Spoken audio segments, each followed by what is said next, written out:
Hello, beautiful. It's Joe again, and today we're talking about the new project, the Ladybug Camper, the Future Ladybug Camper.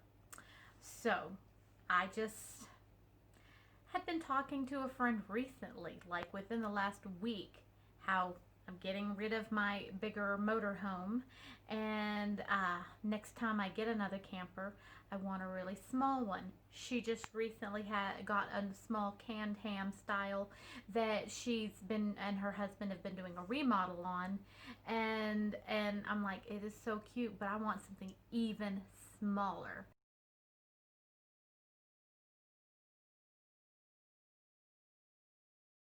I had considered teardrops or pop-ups or things like that. Pop-up is kind of where I was leaning, but there are not that many pop-ups around here. There's lots and lots and lots of campers and motorhomes here, but there's not that many pop-ups that I've seen.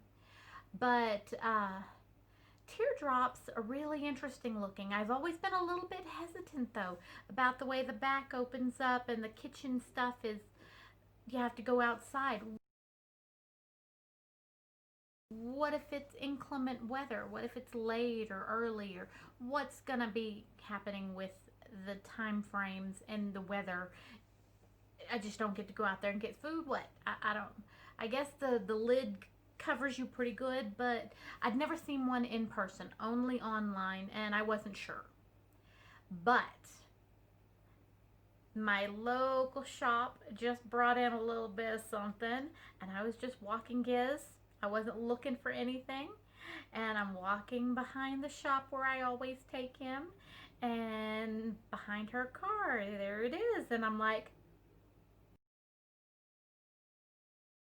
what are you? And I'm like stalking behind her car like a vulture, and I'm like, ooh, what are you? And then I knew it wasn't her personal belongings, so I'm like peeking in the door.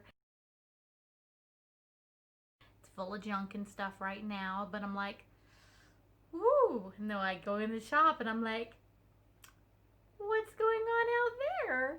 And before you know it, we've got ourselves a little deal. And as soon as they get this stuff cleaned out from inside, they're gonna bring it to me. Welcome to my new project. I just bought this. It is awesome. It is like a homemade teardrop.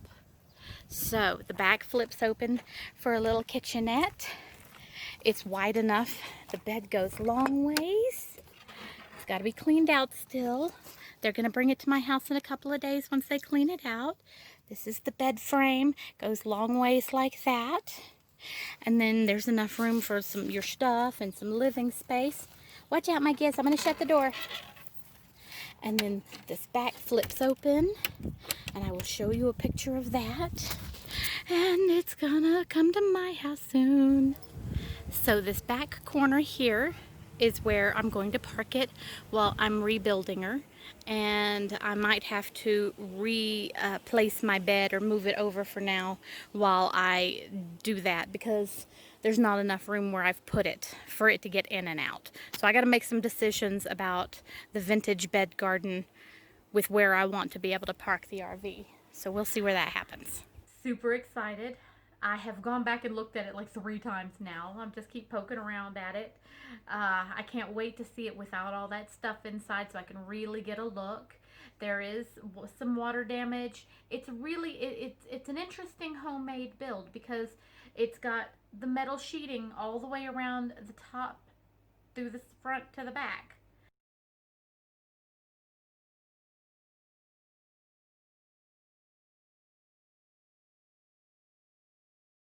But then the sides are just plywood and there's no metal sheeting on those sides.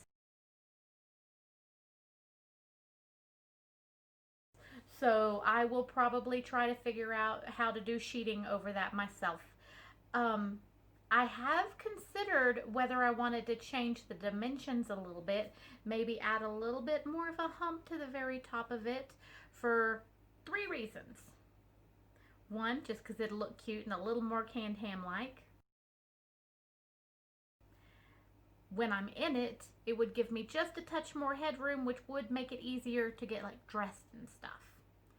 And thirdly, if we do get heavy rain or anything like that, water can't puddle if it's a hill.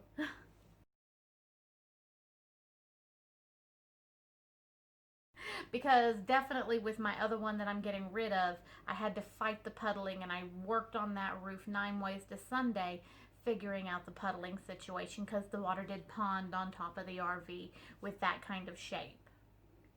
So I'm not sure what I'm going to do about retaining the original shape or adding a little bit of a hump to it, because it definitely would be a lot harder to change the dimensions.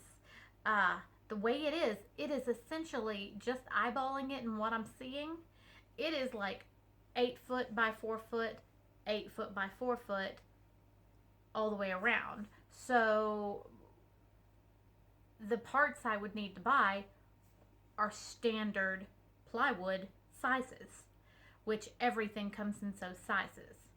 If I decide to make it a little bit taller, then I'll have to have overlapping, and I'll have to change some framing, and I will have to use more materials and piecing the pieces together, which is not impossible and not even that difficult, but it is more likely to leak in places like that. Whereas if I did the solid pieces, your chances of having leaks and things goes down to not nil, but a lot lower, a lot lower. So when I opened up the back, I didn't realize it was a teardrop back opening thing at first. You can't really see it unless you're really looking for it. So I'm looking inside the door, and there's all that stuff in there, and it just seemed small. And I'm like, what's happening here? And then she was like, and then the back opens, and I'm like, wait, what? Whoa. Where? I don't see it. And then you can see how it has the little kitchenette area in the back. Now, I've been debating about how much of that I'm going to keep. I've got a couple of ideas. If I have to strip it down to the frame and rebuild it from the ground floor up, which is a possibility, because as I'm looking around, you can see some water damage areas, you can see places where it's weak, you can see areas where they just kind of didn't quite finish framing it in. Like if you look where the back opens, the lid moves and wobbles. Here in this picture you can see that. It just kind of twists because they never finished the framing. That's not actually that hard to do, and that won't be a problem. Whether I do it 100% by myself or get a little bit of muscle help, I have a couple of people on tap who I could potentially get to help, but for the most part, I'm not seeing much that I couldn't handle unless I just need the muscles. But the actual technical hows and whys and the physical labor of it, I think is within my level. But something that I was thinking, and I've had a lot of thoughts, and one of the things I was wondering is what if I made it the kitchen half of that distance, kind of. Then I could do, instead of doing the bed long ways across the horizontal, I could do it vertical into where that kitchen zone kind of is. Potentially my feet could still be. But if I cut through it a certain way and angle things sideways, maybe I could make it so that the little kitchenette area is accessible from the inside and the outside. I'm still working out some thoughts in my head. I've had so many different thoughts about how I want to go about it. I can tell you that while something like this does not have a toilet in it or a bathroom or running water, I have no intention of putting running water. I have no intention of running electric into it. It's going to be a dry camper, but there's lots of, there's so many solar power options these days. There's easy, cheap battery lights. There's, all you need is a little hand pump, and you've got enough flowing fresh water to brush your teeth, cook a little bit of food, sponge bath, whatever. But I would like to be able to access it from the inside. But I've just had so many thoughts. Some of it is going to depend on how it looks when I get it in here in my yard and can get into it and get into the space and get the feel and the vibe. It's only like 4 foot tall. I'm pretty short, but I'm still 5 foot tall. I'll be able to function in there better than a tall person would, but I'm not going to be able to stand up.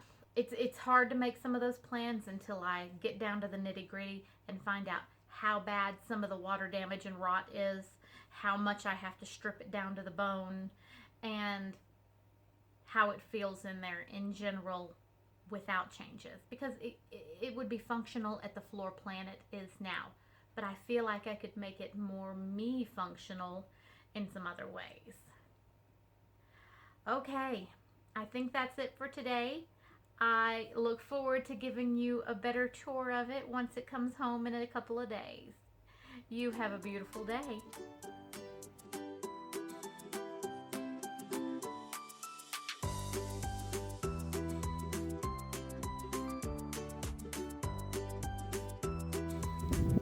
Hello, beautiful. I found my perfect camper. It's a homemade build that somebody had made, and it is like a canned ham and a teardrop had a baby, and it's like 8 foot by 8 foot and 4 foot tall. I will not be able to stand up while I'm in it, but that's super not a deal breaker for me. I wanted something really small this next time, and I can't wait to get it home, get it cleared out, and then start figuring out if I've got to take it all the way to the frame or if I can just do some tweaks and fixes to take care of the weak spots.